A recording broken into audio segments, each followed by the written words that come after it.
For those of you I haven't had an opportunity yet to meet, I am Leonard Rosenthol. I work for Adobe as the PDF architect and one of their principal scientists. So I've been doing this with Adobe now for almost a decade and have been working with PDF for almost all of the 20 years, although I came into it a little late when I joined Adobe back in the 90s. So what I want to start talking about, and what I was asked to talk about this morning, was the future of PDF. But as I want to do, I thought I would change things up a little bit. I actually want to start with a different topic, which is the future of documents and publications. And it was actually really nice as I walked up here this morning and I saw this banner over on my left, your right, and it talked about PDF, the format for documents. I thought, great, somebody was obviously reading my slides ahead of time and knew what I was going to say. So this fits in actually very, very nicely. So I brought out my crystal ball, and I wanted to think about, as you said, certainly the future of PDF, but also how PDF is used today and has been used for the last 20 years, and thinking about why we've been using it in this context for these years, and is that going to change? Has that changed already as we look at the world and content going forward? So let's start by putting this in some context. What is a document? So went out, looked the obvious place. I went to the dictionary, and you can see the definition here. And I think the key things to take away and sort of the points are, it's, you hear the term a document of record, a piece of content, not content, but information of record. It's self-contained. Everything you need to know, to display it, to have its semantic richness, everything about it is contained in one entity that's not going to change. Now, that doesn't necessarily mean that visually it can't change. It can be dynamic in terms of having media that changes, form fields or other values that change based on your input or based on other content, but it's not getting something new from online or from things around it. It's still reliable in that nature. It can be authenticated, it can be encrypted, protected, etc. So it's this one unit of measure that we know now, and potentially with technologies like PDFA into the long-term future, we can always ensure it is the same entity. It's the same document, it's the same official record. And I think that is extremely important as we talk about what is a document. So if that's a document, and in fact, here in the European Union, this term and this concept is actually part of the law. There are actually a number of legislations within the EU. You don't see this as much in other countries, but especially here, the definition of a document is actually legislated, and it incorporates many of these actual aspects because they needed that to go towards things like, okay, if I have this record, how do I ensure it is authentic? And we're going to talk a little bit more about that. I believe it's tomorrow in the digital signature track. But if we have that as a document, what's a publication? And this is the other term I'm going to use, and it's used in the industry. And this is where you have content, you have material that you want to make available to others, much in the same way as why you might distribute a document, but you're not concerned about its long-term viability or its internal consistency, or that things change. In fact, it's actually important that they may change. You have a magazine, you have a periodical, a newspaper, something where you're bringing in advertisements, you're bringing in potentially articles or stories or things that may change. In fact, you may want them to change because the news itself has changed or you learn something new. You don't want the old version out there forever. You want it to be current and not stale. And so in this way you have a publication, and you may also want it much more interactive in that same regard than you would with a common document. Textbooks are actually a great example of this. Historically, we might have thought of a textbook that we use in school as a document, but the fact is, we want something in the case of a textbook or a scientific publication that is much more dynamic and changing because the world in which it lives is changing. Okay? So we want something that doesn't have those same qualities of a document. We want a different type of material. And this is where I've sort of defined it, and you see in the world today, defined a publication. So how does this, we put these definitions together, how does this matter today? And I see three factors that are impacting the world today as it relates to this. The ubiquity of PDF, advancements in web technology, and then those two things themselves being impacted by the huge growth of mobile devices. So let's take a look at each of these things and sort of put questions to ourselves. So I think the most important question, of course, because all of us in this room make our living around PDF, is do we believe that any of these new technologies are going to displace PDF for current and emerging use cases? Well, that's a big question. I mean, and that, as we said, impacts our livelihood. You know, are we going to get a paycheck tomorrow, or are our customers still going to buy our products? And obviously, I think the answer is no, they're not going to displace PDF. I hope none of you were thinking I was going to say yes. Okay, that would have been, oh, Duff would have liked me to have said yes, okay. We'll talk later, Duff, it's okay. No, it's not. And very specifically for the use case in which PDF was originally intended, and I believe is still its main use case, and that's offline consumption of documents. Why? And we'll go through this. Ubiquity of PDF support, mandated usage, and the robust ecosystem that all of us in this room and the many others will have at the North American Conference and elsewhere have built over the last 20 years. PDF is without question the format of choice around the world, everywhere, for the documents. And that's exactly what this banner is saying. And I don't think there's anyone anywhere that would challenge that assertion. Why? Because there are billions and billions of documents out there, and those are just the ones we know of. Some of the examples I like to give, most people, when they try to figure out how many PDFs are out there, you go to Google, you do a search, and that's great. That'll tell you how many are in the public. But the fact of the matter is there are a lot more documents sitting in private repositories that we don't even know about. PDF is a standard in over 50 countries around the world, either things that are brought in or things that are sent out. It's relied upon by other standards. You're going to hear tomorrow about Zugford. I think I pronounced that right. You guys will all correct me, I'm sure. HTML5 itself actually refers to PDF as a normative reference. Some of you might not be aware of that. And then other international standards and European standards like SPOX and PEPL. All of you have put together tools, technologies, libraries that are in use around the world, and there are thousands of them out there. And we've built industries around this stuff. As we said, you look at the aerospace industry, the legal, governments, all of whom are producing thousands and thousands of PDFs every single day. And none of that is changing, and it's not going to change at any point in the future. And part of the reason that you can see that that's the case is the ubiquity of PDF on devices today, on computers today. It's built into operating systems.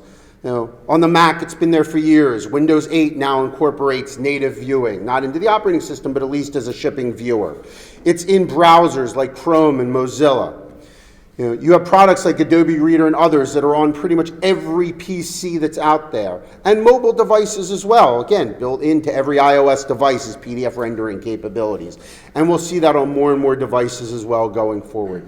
It's there, it's not going away. If anything, it's growing and becoming, again, part of the norm. It's expected. Customers expect to be able to read PDF files everywhere on every device that they use.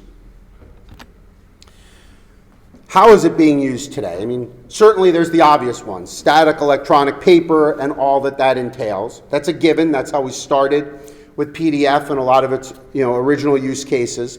But if we look at perhaps the other use cases, and these are actually based on real data, at least based on the data for our products. So I can't speak for everyone, but at least with respect to how people use PDF within Adobe's products, specifically within Reader on the desktop and Reader on mobile, the four other key usage in order: forms, digital and electronic signatures, comment and markup, and 3D. And the three that I've put the red asterisk next to have huge growth in mobile. We're seeing more and more people using PDFs on their mobile devices for those three particular usages.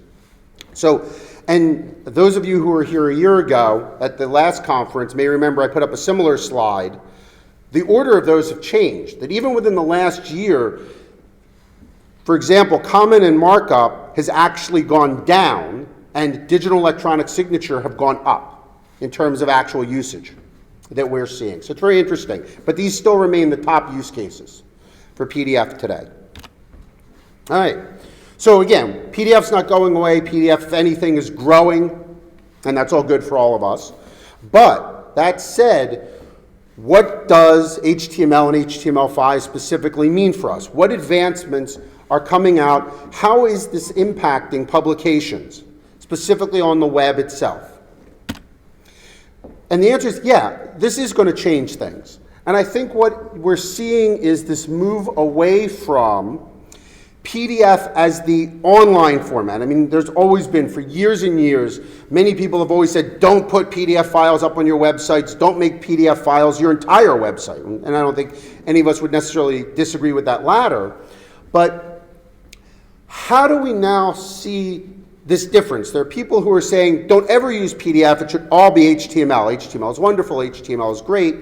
And that's true, as long as you use it properly. And so HTML for an online, interactive, formatted publication is doable. You can see this on a lot of websites today, okay? And it's only going to continue to get better. I mean, Adobe specifically, we're working very hard with the W3C to advance the technologies that make up the open web platform, which I'll talk about in a little bit, to make this more and more of a reality. And again, I don't think that's a bad thing. Why? Because as much as PDF is ubiquitous, web browsers and web technology are even more ubiquitous. It is the only truly ubiquitous client everywhere. Okay? But that assumes connectivity. It also assumes a world where you are online 24/7, 365. Now, many of you in this room have a problem similar to me, which is you spend lots of time on airplanes and trains and other places where you do not have connectivity. Or you are in conference rooms without it. Here we're lucky enough to have it. I've sat in meetings for days on end in the basement of a conference hall or basement of a hotel without any connectivity. And we're not used to that, but it's a reality. And there are parts of this world that still do not have ubiquitous internet. And so we have to think of that world as well. And HTML does not play, and the browser does not play in that world. But where it does, it's extremely important and extremely viable in providing these rich experiences in terms of our content. And as I said, this is based on the technology called the Open Web Platform. This is the term they've given themselves, and I think it's a good term. And it encompasses a whole lot of things. And you can see just a small sampling of the various technologies that make this up. HTML and CSS and SVG, and take your choice. And PDF. PDF is actually considered a part of the Open Web Platform because it's an open international standard that is available on the web and can be natively consumed by browsers and other devices. And so it too is a part of the Open Web Platform. But this is a growing platform. Just as other technologies continue to grow, so does the Open Web Platform. As I said, Adobe is bringing many of its historical technologies in the area of fonts, layout, graphics, etc., to the Open Web Platform. And you see this in things such as the CSS transformations and transitions work. We're advancing SVG with SVG 2.0, filters, various other technologies to see the same graphic richness you can represent today in PDF be also representable online in HTML and the open web technologies. So for certain types of content where you need 100% online, this is wonderful stuff and really gives you and moving towards that same content richness you can achieve in PDF, we can achieve online as well. That's not a bad thing. So let's bring in the big one. Mobile devices. I was actually having an interesting conversation at breakfast this morning. And we were talking about, again, just within the last year, since the last conference, how much mobile devices and the ubiquity of mobile devices have changed how we think about content, how we think about our applications, how we think about the world in general. And I'll give you another interesting statistic. I read in a magazine on the flight over here that over 60% of adults in the United States have tablets. We're not talking about smartphones. I think we all know the ubiquity of smartphones. But over 60% have tablets. That's huge. And that's a big change statistically in terms of other types of mobile devices beyond phones. We know about the ubiquity of smartphones, that even changing it as well. So how is this going to impact us? It's going to impact us because what we are seeing in the mobile space, and I would even go so far as to say especially the tablet space, although phones as well, is a move away from file format, distributing content in a normal format, whether that's PDF or HTML or EPUB or other formats. That's happening, and I'll talk about that in a second. But we're also seeing the use of branded experiences, otherwise known as custom applications. In fact, another interesting statistic I was just reading, the internet usage, so accessing the internet and accessing content from mobile devices, is 70-30 custom applications to actually using a web browser on the mobile device. That's how people prefer to get access to their content on their devices, is via custom branded experiences. Okay? Now, those branded experiences can be based on a number of different technologies. They can be based on PDF. And in fact, a lot of them use PDF to display that content. They can be based on the web technologies we talked about. And they can be also based on another technology we learned about a year ago at the last conference and also continues to grow, and that's EPUB. So EPUB, if you're not familiar with it, has best been described as a packaging of the open web platform. So if you were to take all those technologies I showed you earlier on the open web platform slide and bundle them or package them together into a self-contained format, that would be EPUB. Okay, and that's really what it is. Take that stuff, zip it all together, throw in a bunch of extra stuff to make it look pretty, and you get EPUB. And EPUB is widely supported by vendors, by Google and Amazon and Apple, all use it in their stores, although Amazon actually cheats and they kind of take it and they twist it into this thing called KF8, but it's still an EPUB for the most part. Adobe and numerous other companies supply tooling for creating these things. You've got viewers, but it's not ubiquitous. Okay? For example, it was just last week that Apple announced iBooks for the Mac. So even though you could read them on your iPhones and your iPads, within that ecosystem, it wasn't until last week that Apple even announced iBooks for the Mac. Windows, good luck finding an acceptable or even barely usable EPUB viewer. Adobe ships one, but it's an old one. It's very old. It doesn't support the latest versions of EPUB. They're out there, there's some open source ones, but they're not by any stretch of the imagination ubiquitous in the same way that PDF viewers are. Here's sort of a look at it. As I said, the majority of it is core web technology and the open web platform. But what's interesting is that it all is based around a series of XML or XHTML wrappers, meaning that they've taken this world, this open web platform, which is actually anti-XML, and they've wrapped it in XML. And to the web purists, this is like evil incarnate, because they all believe that XML is just bad. And so to take their non-XML and wrap it in XML, they just cringe like you would not believe.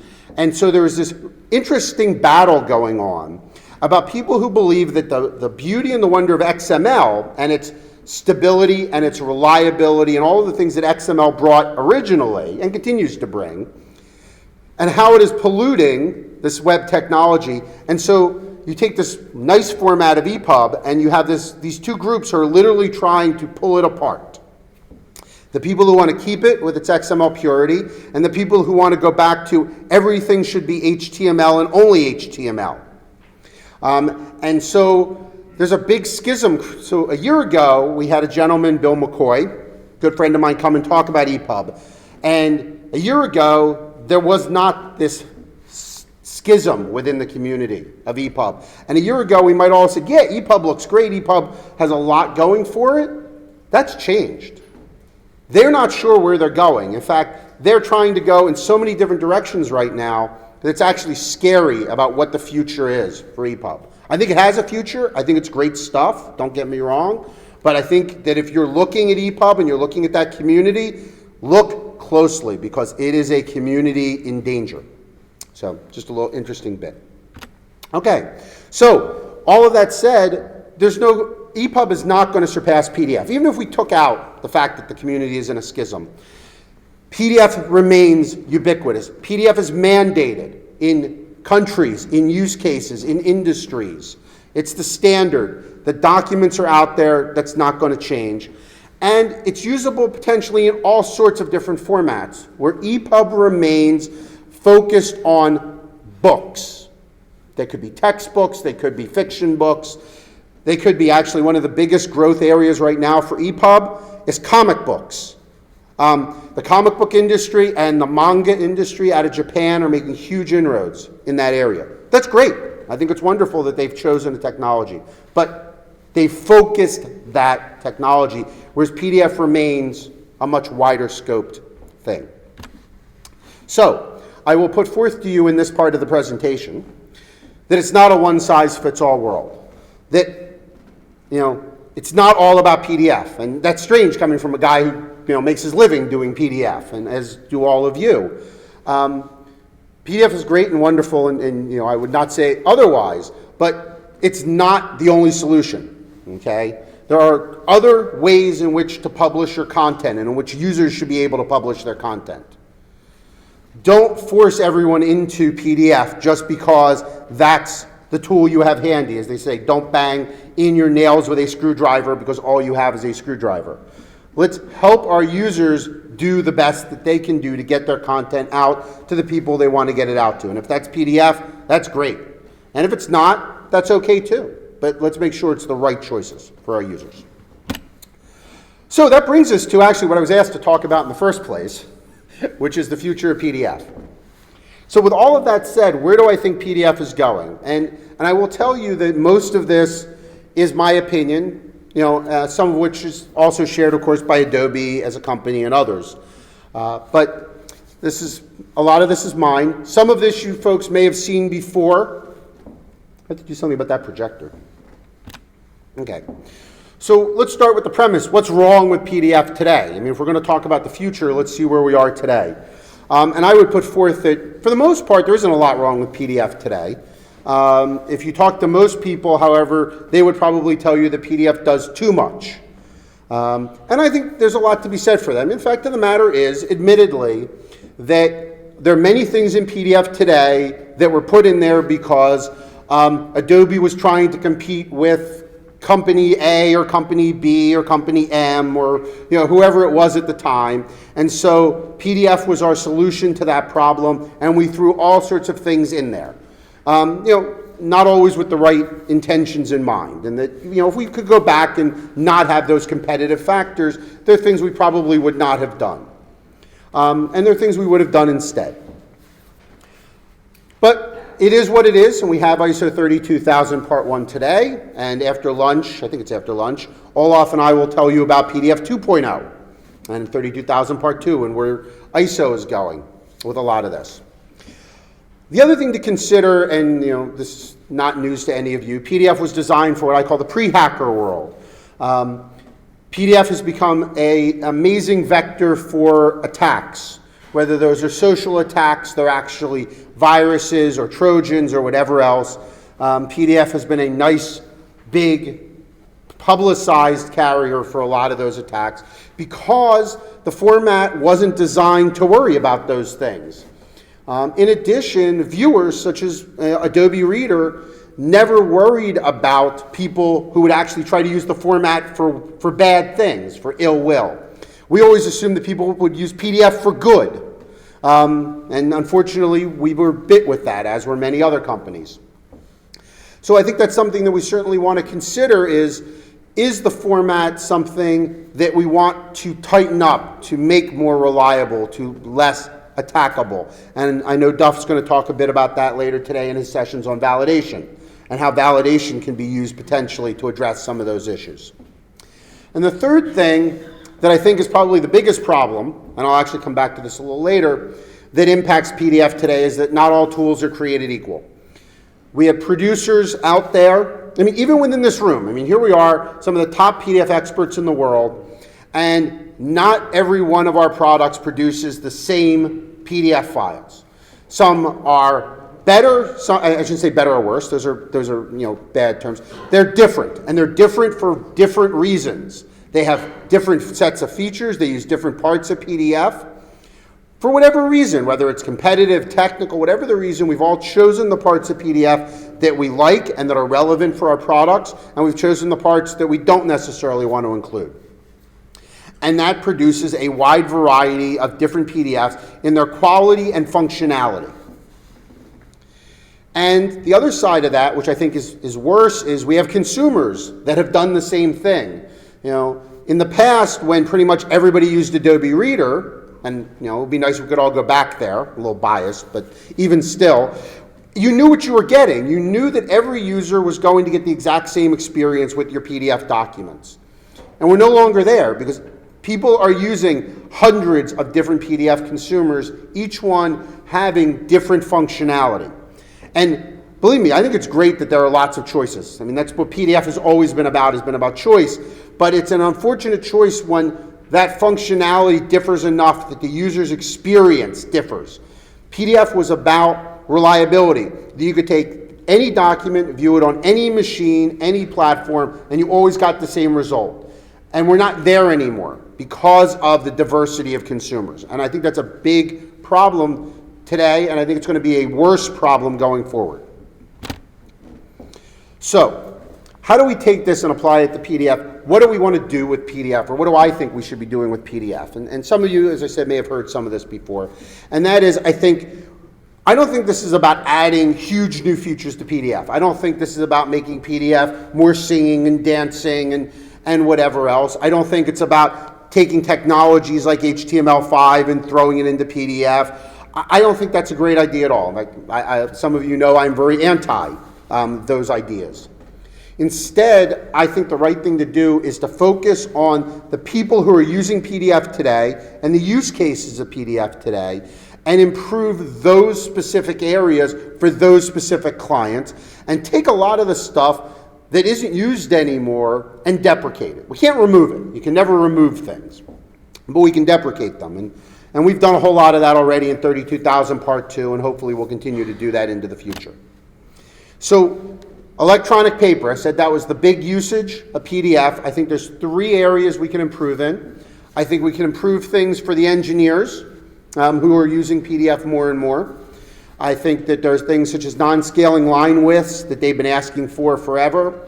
And also something that's usable not just for engineers but for others is the ability to have a hot zone, a link, a identifiable area that's not tied to just a simple rectangle as annotations and links are today.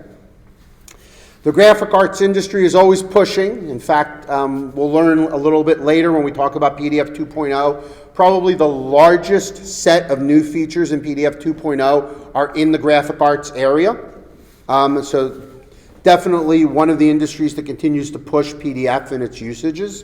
And we'll see that in terms of inks and colors. I think there's also interesting things we could do to improve the rendering model in terms of strokes, varying widths, and the like. And then we've got a lot of stuff going on this week talking about tagging and structure and accessibility. I think there's certainly a lot we can do there. And also linking.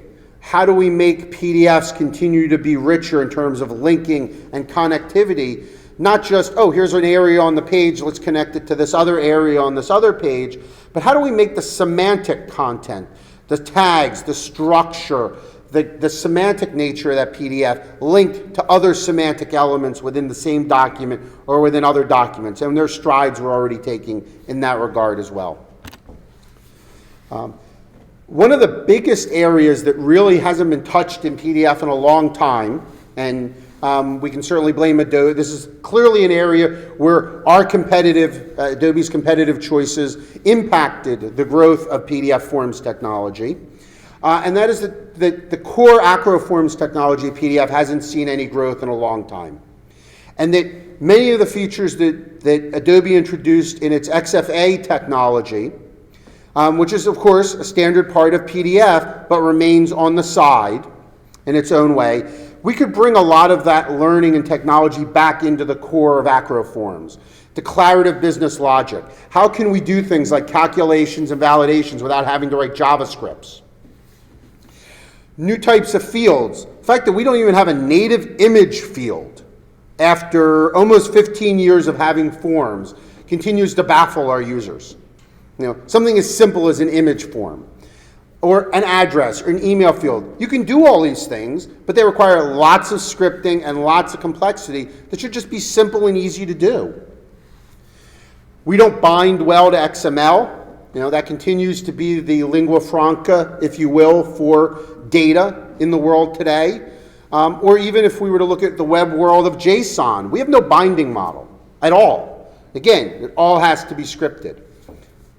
So how can we take these ideas, how can we take these concepts and make richer, more reliable, more consistent and usable PDF forms that aren't reliant on scripting and can be used in more and more viewers today? I think it's something we definitely want to keep looking at as we move forward. Signatures, as I said, huge use case today. I think there's a lot of things we can do in the PDF signature world. Today, all of the signatures in PDF are around digital signatures, or what we call certificate-based signatures. I think introducing non-certificate-based signatures would go a long way to helping users in various use cases. Other types of signature technology, parallel signatures and selective signatures, all go very well to providing additional types of technology that are available and that can be used and are needed in some cases in certain workflows.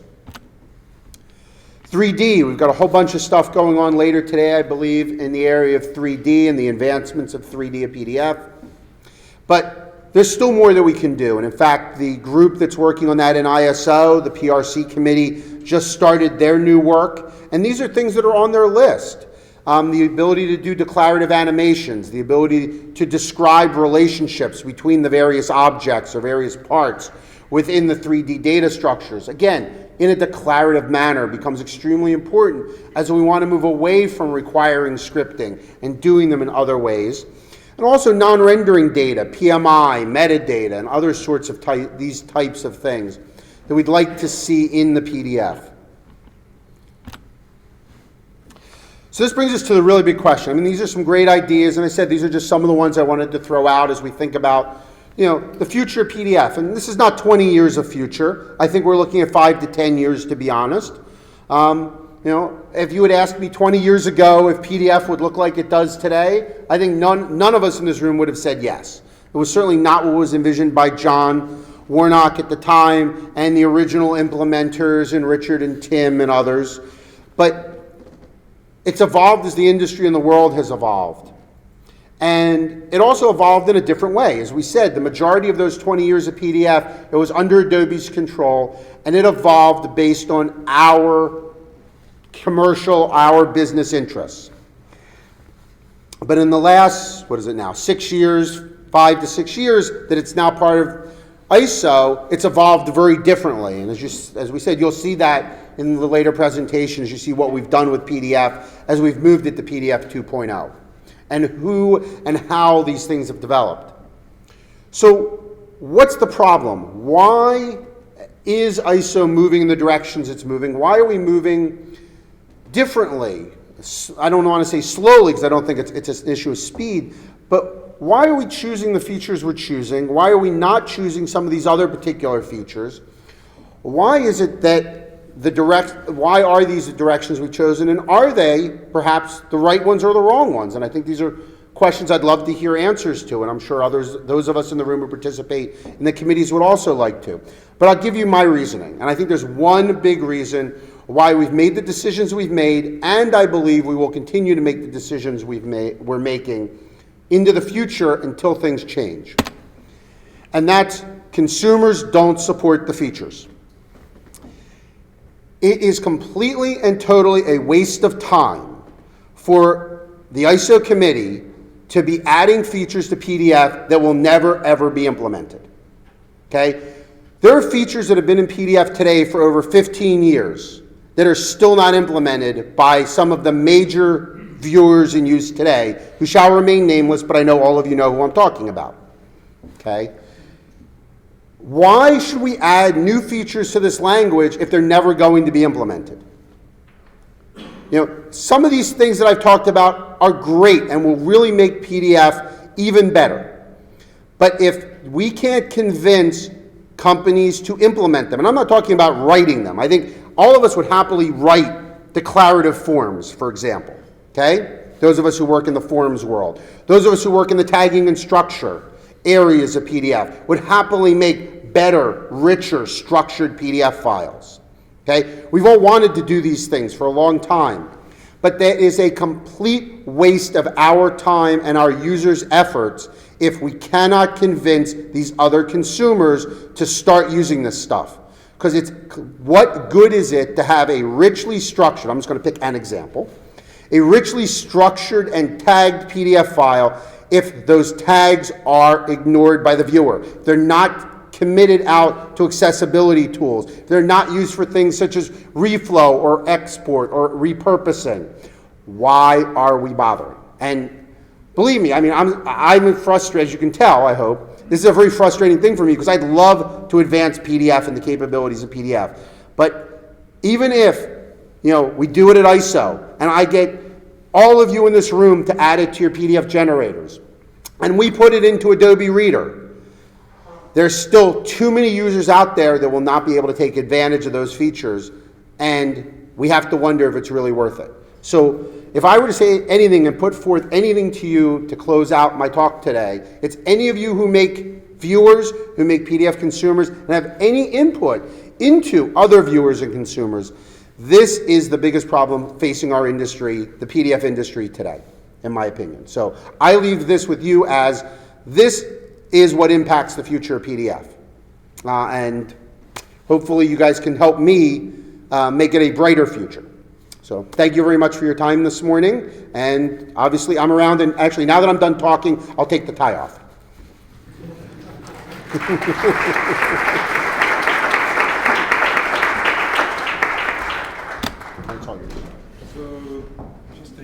I didn't even know how I was doing on time. You early. Oh, I'm early. Olaf says I'm early. Any questions from the audience? Thanks, Leonard, for the keynote. Oh, actually, not too bad at all.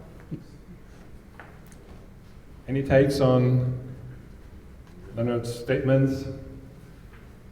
So there is one over, and actually, I'll take the microphone over there. Okay. You would activate the other one, please.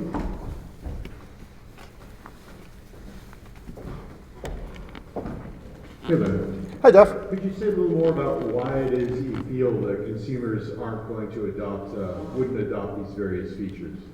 I think it's really history. I think the fact that we have lack of adoption of existing features, to me, says that if they haven't adopted things that have been there for a decade or more, I don't see that we have any reason to believe they would adopt new things. I think it's just a history. I don't think it's that what they have said to us. I mean, when I talk to some of these people, the general answer, if I were to generalize their responses, the general response would be, it's not in our business interest to do that. They don't see a reason to do it. It's not worth the ROI. There's no return on investment. Now, I think that if we could convince them that any one or more of these features is in their business interest, not their user's interest, their business interest, then they would do it. And I think that's, again, I think that's has to be our job. So it's interesting that, at one point, Adobe, which created many of these features right back in the day, found it very much to be within its business interest to do so. Mm-hmm. What was curious to me is why others would not also see it in a similar fashion. Honestly, I can't answer that question. I wish, that's a question you have to put to each one of those other vendors. But to be honest, and I think that's the thing, everything we did with PDF was clearly stuff that we felt was in our business interest.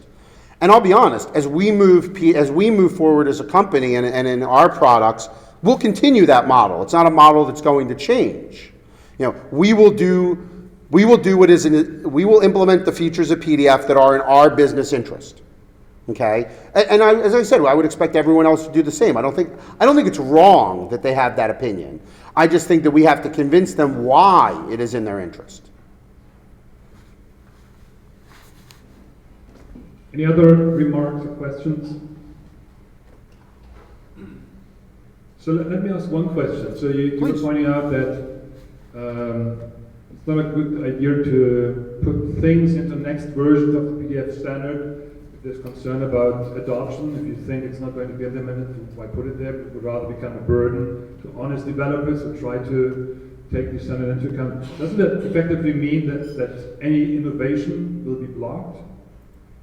So if new stuff doesn't get in, will not PDF just remain what it is today for the next 20 years? Yeah, yes is the answer to that, and I think it's a big problem. I think it is as I said, I do think it's one of the big problems we have today, because the problem is that a lot of people out there, both users and companies, don't see PDF any differently than they did, I would say, a decade ago. Okay, they haven't seen the advancements that PDF has made in the last decade. And I think it's a huge educational issue. I think we do have to go out there and we do have to educate about how PDF has evolved already, let alone where we would like to take it. Because if we don't educate them, and again, we don't convince them that there's a business interest, it's not going to change. Or it will change in very, very small pockets. I mean, I think, for example, the 3D industry, we'll hear more about this later. They formed a group called the 3D PDF Consortium, which is doing great work in educating their industry on why 3D in PDF is the way they want to go for representing engineering and related diagrams.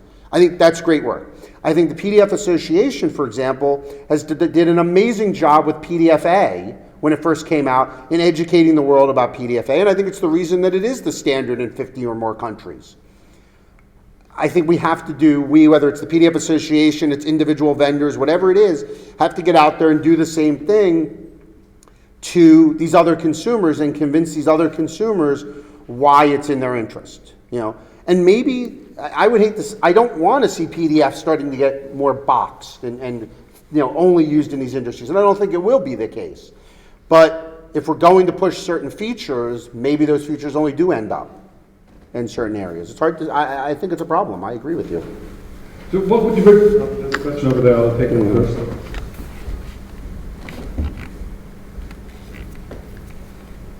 Hello, my name is Frank Easton. As a consumer's point of view, this is the first time that I've been to this event. I've been sent here from my company because the PDF-A has matured to the point where we can seriously consider using it as our archive format.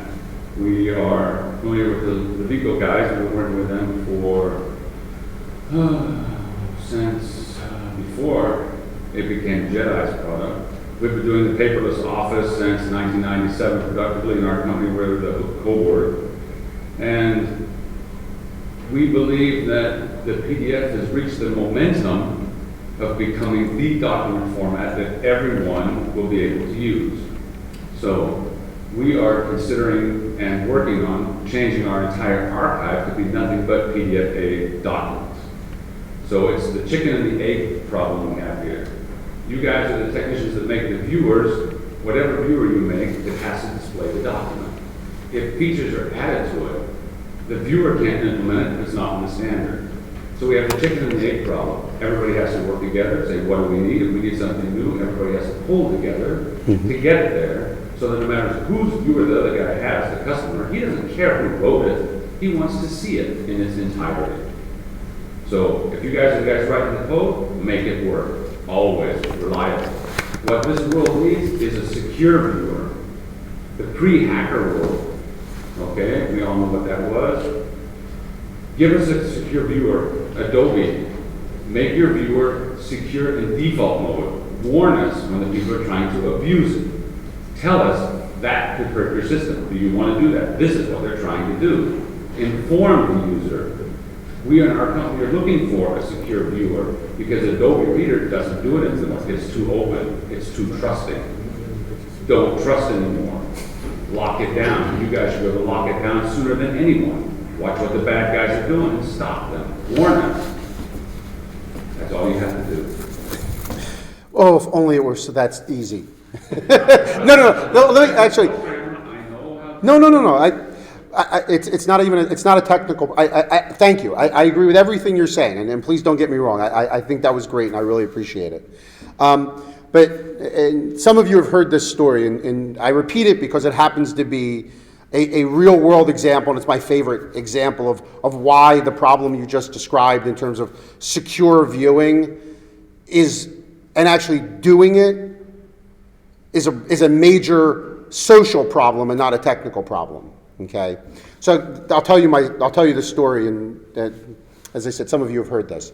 So as you all know, Adobe Reader is extremely flexible when it comes to reading PDF files. And it's that way because we've always had the philosophy that users get a document and they expect to be able to read it. They don't want to be told it's broken, they don't want to be told it's invalid, they just expect it to work. And so we have always tried to process whatever garbage we've been given. Okay. Now, over time, every so often we hire, we frequently hire new engineers, and those engineers decide, you know what, we don't like this idea and we want to tighten it down. There's an attack, there's a, whatever it is, they find a part of the spec and they say, oh, you know what, we could do a better job implementing this part of the spec, we'll tighten it down. And philosophically, I'm glad that our engineers think that way. But it turns out it doesn't work in the real world. And I'll give you the most recent example of this.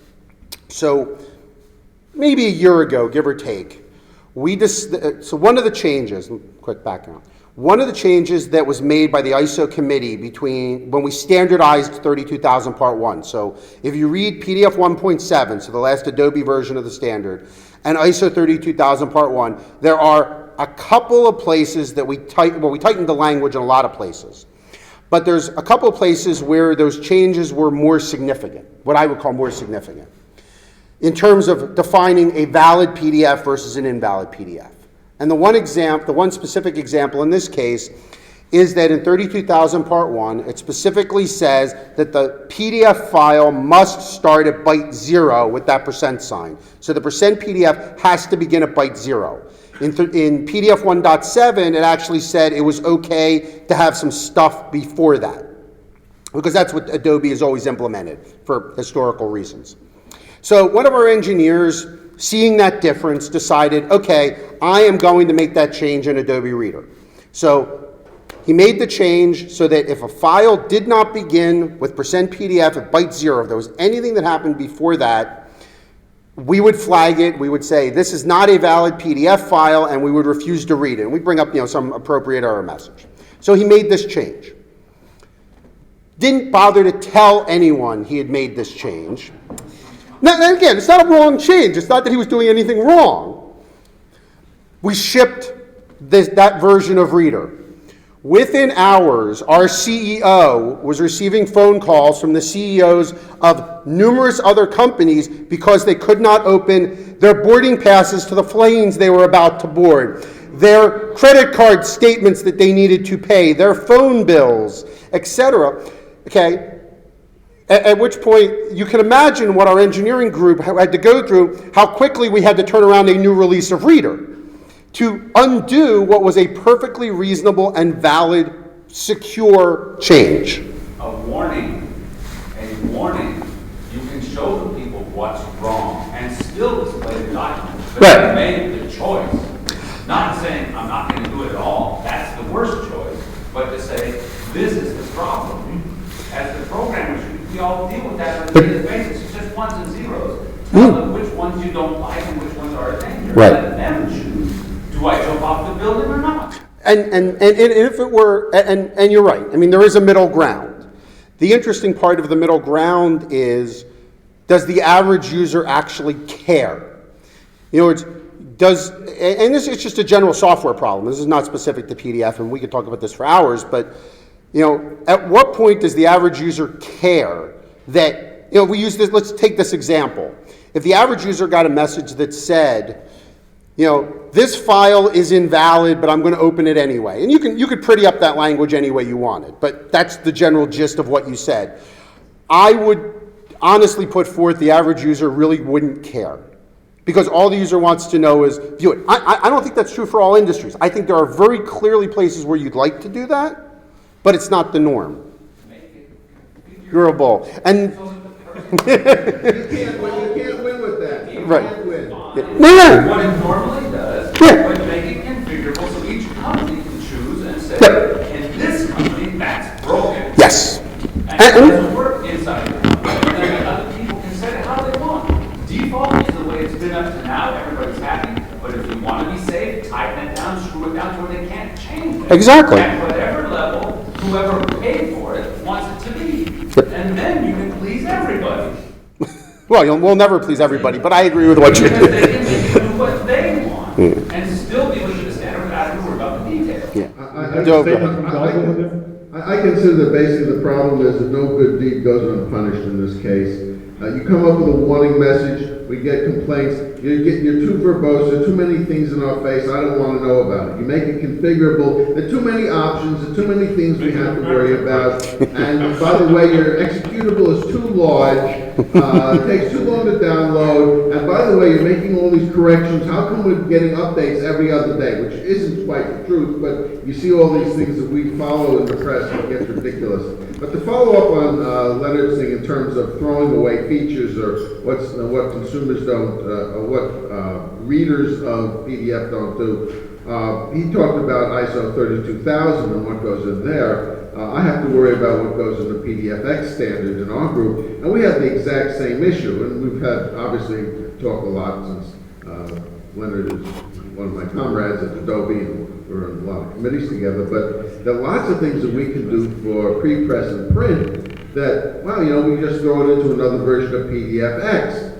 Well, what if nothing actually implements that? We have the problems, and people ask, well, why don't these readers implement? Because, very simply stated, those billions of PDF files that are out there, probably 80% of them are very simple output from Office applications that have no complications. And if you're producing a reader that you can charge $3 for on on a tablet or a smartphone, and you can figure that by only doing 90% of the specification, you can have something that is good enough, then that's what happens. That's exactly what happens. When the issue comes up, when we speak to some of these companies who will remain unnamed about why they don't implement full support for transparency correctly or color management, etc., it's not a problem to us. That's the type of response we get. And they're happy with what they have. It's a minimally viable product, MVP. It's a very popular buzzword in the venture capital business these days. Just get some piece of shit out there, and if it's good enough to make some money, whatever, you worry about it later if it is necessary. And typically these things aren't followed up upon. And the irony, I follow a lot of our user community, for publications like the InDesign user community, etc., printing and publishing things on the Adobe website. And we get all these complaints. I produce a PDF file, you're exporting it with such and such settings, and it won't, and my Mac users can't read it. And our response is, what are you reading it with on the Mac? And we won't say what it was, but you all know what it is. It has a big scarlet A on it. It doesn't stand for Adobe. They said, well, that's not our problem, it's your problem. Well, you want these features to be available, but you're sort of saying it's our problem because we're actually using these things. Why don't you talk to them? Well, say who the infallible Cupertino says that their stuff is perfect. What can I say? But this is, it's not, I'm not trying to make fun of it as much as saying this is a real problem. The solutions are not that simple. My thing is, in retrospect, maybe when Adobe gave the ISO, the standard PDF to ISO, we should have somehow put a thing on that you cannot call whatever it is you have PDF unless you fully implement the ISO standard. in retrospect, maybe that would have been the right thing to do, even if it would have been impossible to enforce. But it's non-trivial. Same is true with the security stuff. Anything that is programmable is defeatable. And you take a look at the Adobe products, they are very popular out there. Because they're popular out there, they're a nice big target for everyone to go after. Now, when you take a look at the other readers out there, they might be smirking, well, we don't get as many viruses, blah, blah, blah, but they're also saying, there by the grace of God go I. If they were more popular, they would be targeted for this stuff, and who knows how bad they would be. I agree with you completely there, and I've been involved with the PC world since 1984. Yeah. And it's not going to get easier. The people want more. They don't want to know anything about what went wrong. But we have to inform the people as the technicians when something goes wrong, why. There's nothing I hate more than getting software from a company that starts with M that tells you there's a problem, they don't give you any details, and don't tell you where to look to find it. So we have to give the people the information and point them to the right person who's responsible. Like you said, if it's not that one, it's that one. Point the finger to the right one and say, "Oh, they broke it, I didn't." If you take my viewer, it will work. That's the world we live in. Not everybody wants to be perfect. So we just have to point the finger to the right place and say, "Those guys did it." Talk to them, get them to fix it. It's a free world. You're looking for a validator. That's what we're good. Come see Duff this afternoon. There's a full track dedicated to the subject, broadly speaking. I'm looking for who? A validator. You're looking for a conclusive third-party, independent manner thing that you can point to say that file was bad, that software was bad. If you can't find it, we'll write one. Oh well, then come to our session, please. You're also assuming that Yes, we are Yes. looking for validators, but if we can't find one, we'll write one. Yep, come to the session. you're also saying that there's one type of consumer. I contend that there are many types of consumers, and part of the problem is that there's the professional consumer, yourself, myself, and others in this room who care about certain things. But the marketplace, maybe 99.99% of people who are using PDF don't give a rat's ass and don't want to be told it's his fault, their fault, or whatever. Well, the advantage that we have is we have a full documents. Because we're Right. our own company, we're using it for our paperless office. So what we put into our archive, we have completely under control, and we have completely under control the viewer. So we don't have a problem like you guys have to hold the consumer. Yep. We will only hit that when we go out and let our customers see the PDFs that we get out of the archive, see their own documents. Then we have to make sure that it's viewable. We'll get the same flack you guys get when we send out and they say, I'm looking at the XYZ and I'm looking at an ABC, and we'll have to tell them, we'll have to get that viewer ourselves, look at it, and then say, that viewer is broken, take a look at the other one, version 6 doesn't work, 5 does, 7's broken, whatever. We'll have to do that. We've done that up to now. Glad to deputize you. There you go. We will go through that once we start putting out the PDFs ourselves to the people. But we will also have to point the finger at the thing that's broken, which is basically what I do all day when things are broken. They come to me, I have to tell them, this one's responsible for it. The version before worked, this one doesn't. This is what we have to do to make it work. Get the ones and zeros lined up in the right order, and anybody can understand if they interpret it correctly. So we just have to say who's doing it wrong. And it can be broken. All right. So, I think we're in valid Frank, agreement. Yes. one question. What I'm very often hearing in this kind of discussions is the people are addressing Adobe saying you should fix Adobe Reader in this fashion or that fashion. And I always wonder, why does it have to be Adobe Reader? And I'm not arguing against Adobe, but PDF specification has been open since day one. It's not just that Adobe shipped Acrobat 1. They published the PDF specification on the same day. And for a reason. They wanted to make tons of money. They were successful in that.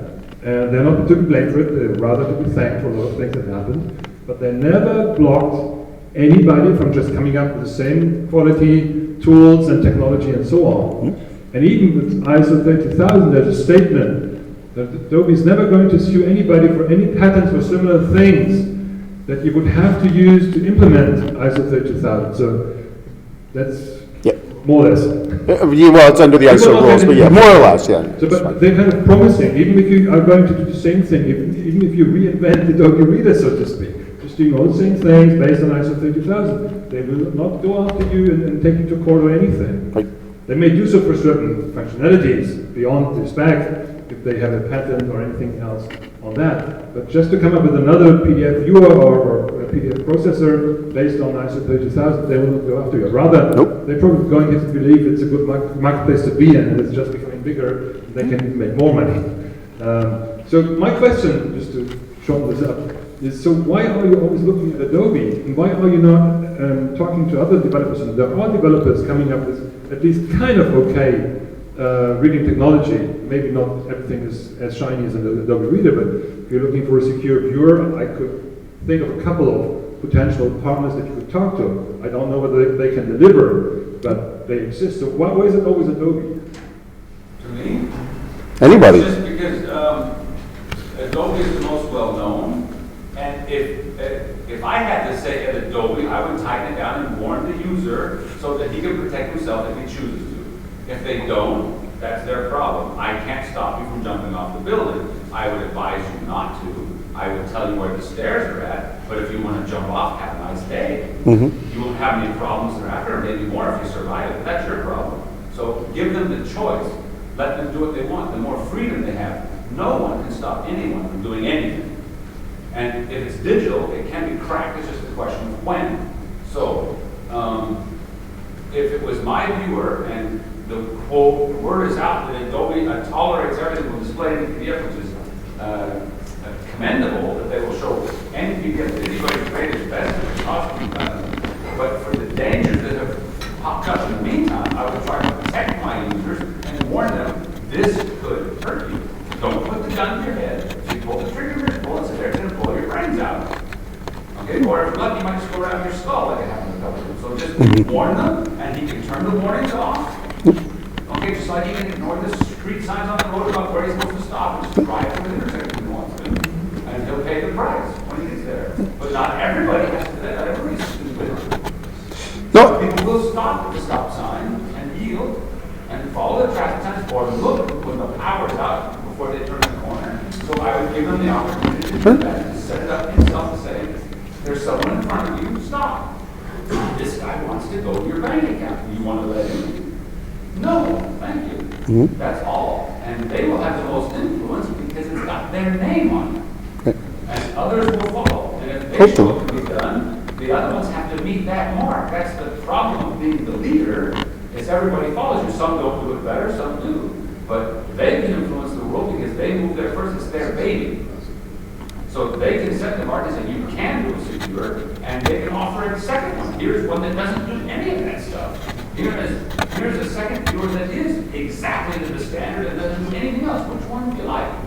Here's the one that allows everything, here's one that allows nothing. And you'll see who takes what. The people who want to be secure will go the safe way. The people who don't give a damn will take the other one. But they'll have a nice day. They'll do it anyway. So it looks like you're looking for a strictly conforming viewer, and that's really a worthwhile topic to be discussed in the validation track.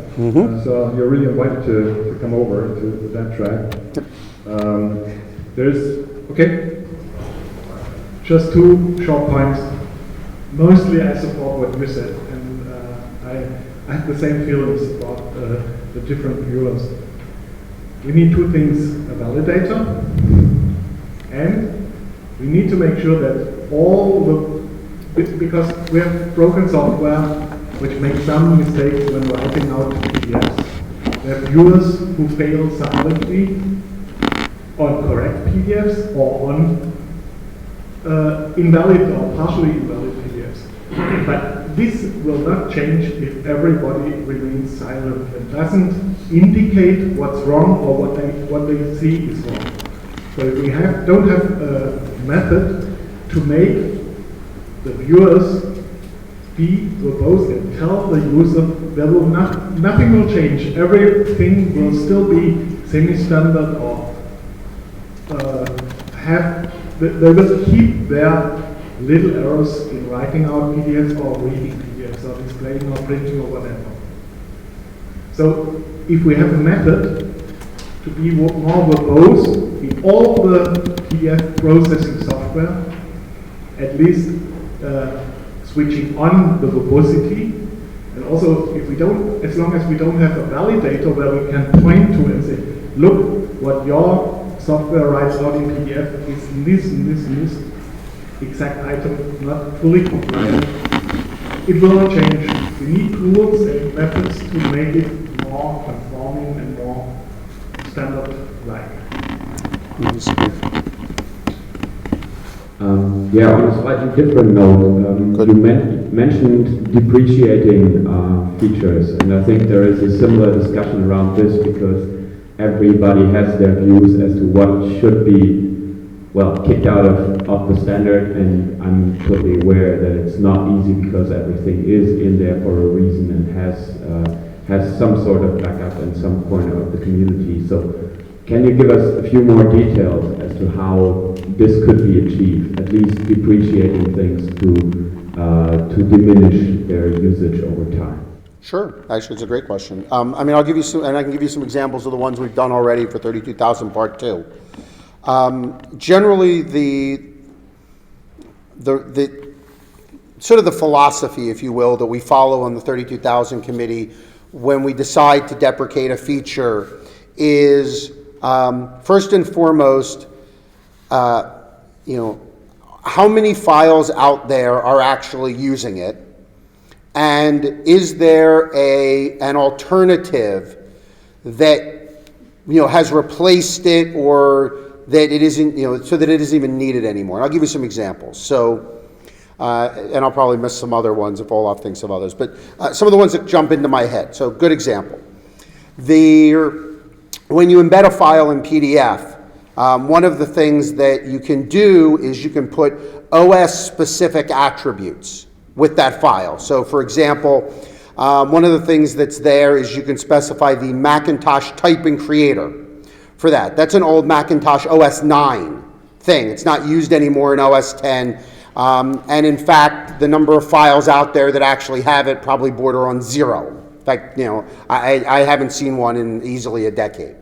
So to deprecate that fee, and it was never used really in any way, shape, or form, it was just sort of metadata. So we said, okay, it's not out there in files, it isn't used in modern operating systems, it didn't really serve any practical purpose, let's deprecate it. So that was a fairly easy decision to make. I'll give you another example. In 32,000 Part 1, there are 2 different ways to do multimedia. So there's the classic movie and sound annotations, and then in PDF 1.5, the rendition and screen annotations were added that technically at least replaced all the capabilities of the older ones and added a lot of new features. In 32,000 Part 2, we added another one called rich media, new type of annotation, that does the same sort of thing and more. So we said, okay, we now have 3 different ways to do rich media, to do movies and sounds. We thought it was therefore fairly safe to deprecate the original model. So now the movie and sound annotations are deprecated because there are 2 newer ways to do the same thing, which are better, more reliable, more secure, etc. So that was another example of something that got deprecated. On the other hand, I'll give you an example of something that a whole lot of us would like to deprecate, but we haven't, and that's OPI. So there's this feature that's been in PDF forever called OPI, which harkens back to PostScript, and almost nobody uses it anymore. But there still are and those of us in the pre-press world would love to get rid of it. It's got all sorts of problems with transparency and modern rendering and the like. It's this really old stuff. But the reality of the situation is there are still market segments that use OPI, for better or worse. They rely on this feature of PDF to this day. And so as much as many of us would love to deprecate it, every time the discussion comes up, we are reminded by those market segments that they still use this today. They have no other alternative, and therefore we cannot deprecate it. So it still remains undeprecated. So hopefully, I don't know if you have any other personal examples. Those are just some ones that I hope give you both sides of when and how we deprecate.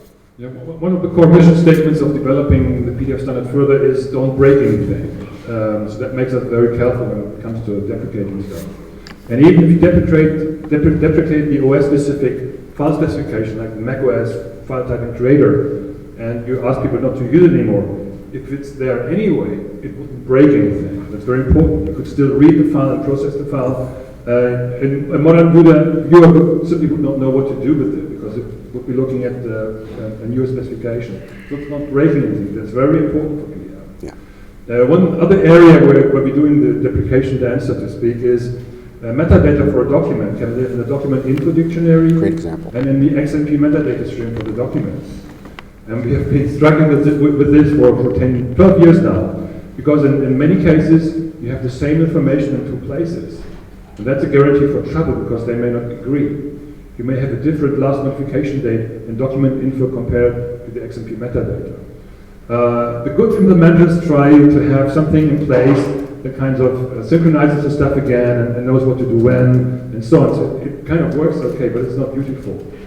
So we decided that we should deprecate the document info dictionary so that metadata is only to be extracted in the XMP part of a PDF file.